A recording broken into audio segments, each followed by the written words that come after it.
Good morning student. आज Hindi class में class 7 को हम पाठ 14 सोना पढ़ाएंगे। सोना महादेवी वर्मा जी की कहानी है। जैसे महादेवी वर्मा अपनी कहानियों को हमेशा रेखा चित्रों में लिखती हैं, उसी तरीके से ये कहानी भी है। महादेवी वर्मा जी को जानवरों से और जो उन्होंने पाल रखे थे, उन्होंने काफी जानवर पाले हुए थे और वो उन्हीं के ऊपर कहानी के रूप में लिखा करती थी, रेखा चित्र लिखा करती थी। या तो उनके जो कहानियां होती हैं वो किसी ना किसी सजीव वर्णन पर लिखी जाती, कोई ना कोई सजीव वर्णन उसमें होता है। तो इस सफल रेखा चित्र में लेखिका का पशुओं के प्रति असीम प्रेम प्रकट होता है। बच्चों को भी उनके प्रति प्रेम व्यवहार करने की प्रेरणा दी गई है।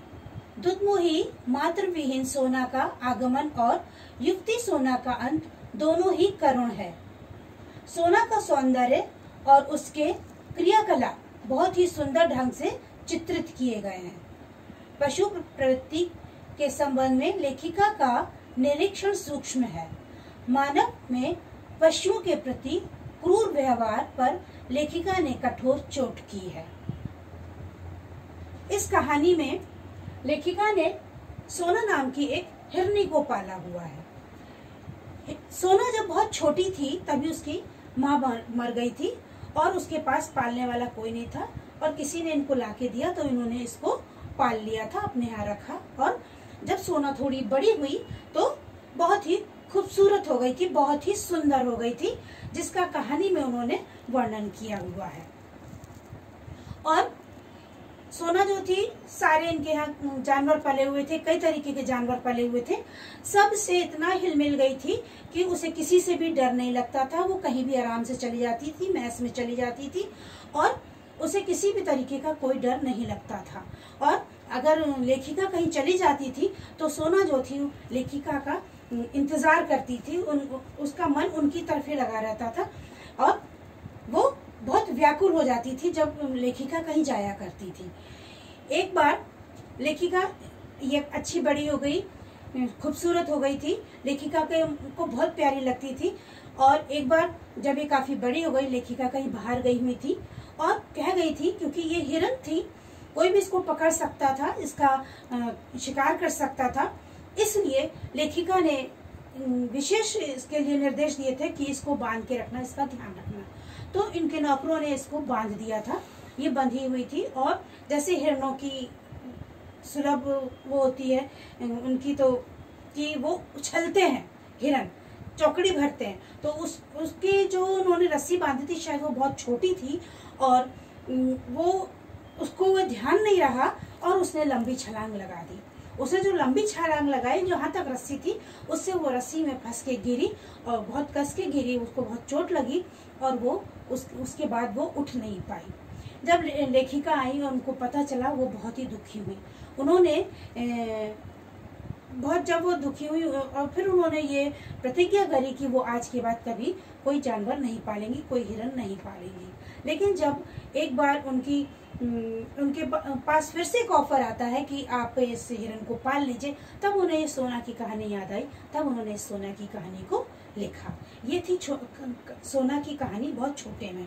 अब हम देखेंगे इसके शब्दार्थ। पहले इसके शब्दार्थ देखिए। शब्दार्थ: चंपक वर्णा रूपसी, चंपा के फूलों जैसे रंग वाली सुंदरी। अस्पृश्य, जो छूने योग्य नहीं। भयजनक, डर उत्पन्न करने वाला। वृंदवादन, सामूहिक रूप से वाद्य यंत्रों को बजाने वाला। छत विछत, अत्यधिक घायल एवं लहूलुहान। रक्त स्नात, खून से भीगा यानी रक्त में डूबा हुआ। अरण्य, जंगल। स्निग्ध, चिकना या सुंदर। मुमूर्ष अवस्था, मरण की अवस्था। हरिण, हरिण शावक, हिरण का बच्चा या हिरण का शिशु। स्फुरण, हरकत। उपालंब, शिकायत। प्रत्यावर्तन, पलट के आना। स्तंभता, जड़ता या निश्चेष्टता। अब हम इस पाठ के कुछ क्वेश्चन आंसर देखेंगे।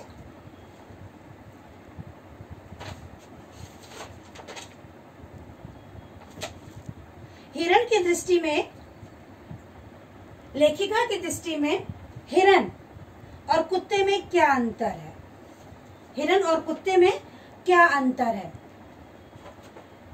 कुत्ता जो है वो स्वामी के क्रोध और स्नेह दोनों की दृष्टि को पहचानता है, लेकिन जो हिरण होता है वो केवल स्नेह को पहचानता है, प्यार की भाषा को ही जानता है। दूसरा क्वेश्चन है, गर्मियों में लेखिका किस स्थान पर घूमने चली गई?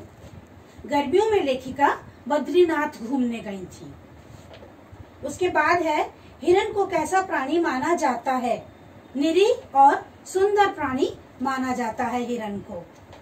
नेक्स्ट, फ्लोरा अपने बच्चों को किसके संरक्षण में छोड़कर घूमने चली जाती थी? सोना या जो हिरण थी उसके संरक्षण में छोड़कर चली जाती थी। फिर उनका है, लेखक को क्या समझ में नहीं आता?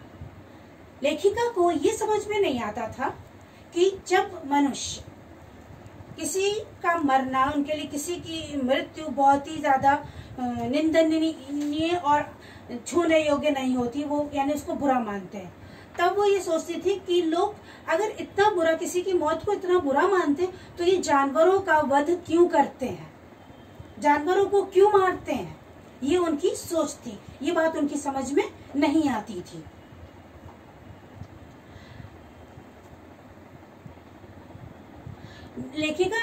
लेखिका महादेवी वर्मा ने क्या निश्चय किया था? उन्होंने अपना निश्चय क्यों बदलना पड़ा?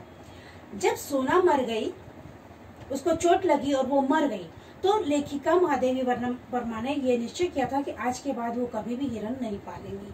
लेकिन जब उनकी किसी दोस्त ने उनसे फिर से कहा कि वो उस हिरण को नहीं पाल सकती, आप पाल लीजिए, तब उनको अपना इस निर्णय को बदलना पड़ा था। सोना को छोटे बच्चे क्यों अच्छे लगते थे? सोना को छोटे बच्चे इसलिए अच्छे लगते थे क्योंकि सोना, छोटे बच्चों के पास बहुत समय होता है और वो सोना के साथ हर वक्त खेलते थे, इसलिए सोना को छोटे बच्चे बहुत अच्छे लगते थे। सोना का अंत कैसे हुआ?